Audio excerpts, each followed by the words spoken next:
Hello, YouTube. Luigi here. For those of you who used to follow me back in the heyday, I have not bought a knife since a year ago, last February. And might remember my gluttonous appetite for buying more and more and more and more knives. I bought one. I bought one that I discovered at SHOT Show 2016. It's the Kershaw Payload 1925. It just came today, about 15, 16 months later. It took them that long to get it out. I bought it from Blade HQ, where I was on a waiting list. So I was very anxious to get it.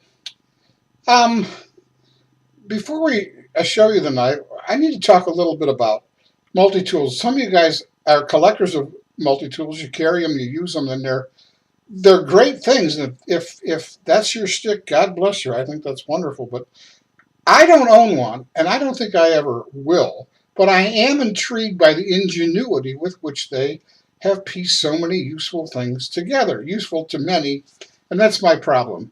Very little of what's on a multi-tool I would find myself using, like a short wood saw blade, tiny little strokes back and forth, or a scissors or a toothpick or there's just a lot of stuff there I would probably never ever use. But the needle nose plier and the wire cutter, that's the crux of any multi-tool. That's the genius part of it. That's so handy to be able to have that. And now they have screwdrivers and nut drivers, and they carry their own bits, and they're amazing things that intrigue me. So why do I bring that up? Because the Payload is sort of a multi-tool in the same way that the Kershaw Shuffle is a multi-tool, or what's it called, the Spot Fire, the something fire is also a multi-tool, yes, so to speak.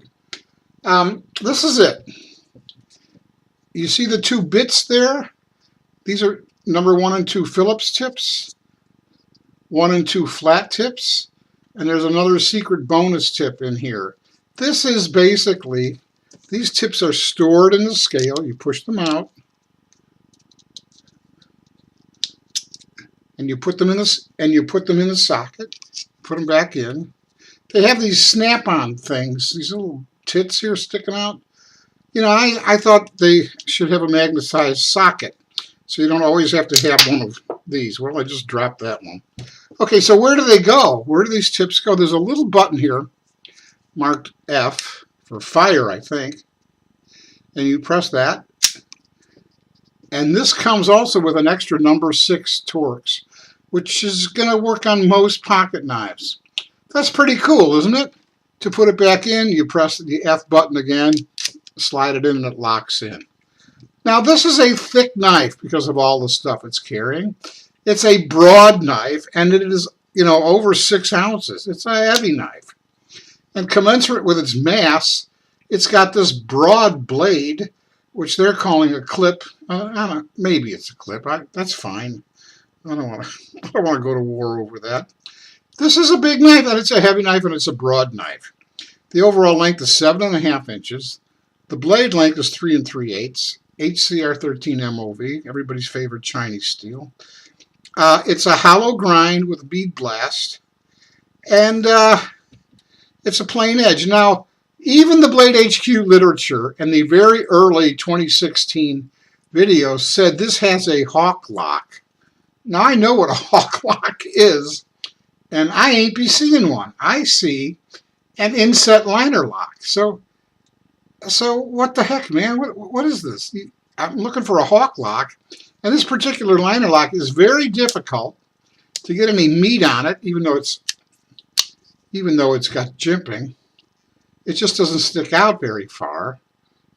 Very difficult, at least for me, to open. The lockup is early. That's okay. I'd say between 15 and pushing it maybe 20%. The handle length is 4 1/4. It's an FRN scale or cover. It's black. They say this is a right-hand user. Blade HQ says that. I don't know what that means because it's got ambidextrous thumb studs, so you can open those from either way. Maybe they're talking about the Liner lock, maybe they're talking about the position of this very interesting pocket clip, which, by the way, is so smashed down there. I cannot, with all my might, I cannot get any air underneath that thing. That's way, way, way too tight. Way too tight. But in spite of its short size, it is a deep carry loop over clip. So that's okay. That's cool. That's cool. So this is the model 1925. They say it's a manual opening. Yeah, with thumb studs. I still don't know what they mean by right-hand user. It does not have a hawk lock, which is a bummer. Now, what is am I in love with it? The answer is I'm not in love with this one. And I'll tell you why. When we fire out this thing, listen, look how loose and wobbly and rattly that is. I'm going to send this right back to Blade HQ. And even if they tell me to send it to Kershaw, Kershaw's very good about honoring their warranty work. Maybe I should just go straight to Kershaw, but I am not keeping this. Just to let you know, if this were rigid and stiff and not like that, you could hear it. This is what I was looking for, because screwdriver tips are something that for some reason I always find myself grabbing a screwdriver, and sometimes I'm not home where all my tools are.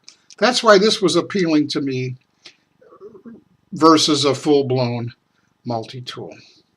Okay, so that's it. Now that these are out and available, there might be you might see quite a few reviews as people get their new knives. I wish I don't believe they're all like this, and I'm not mad.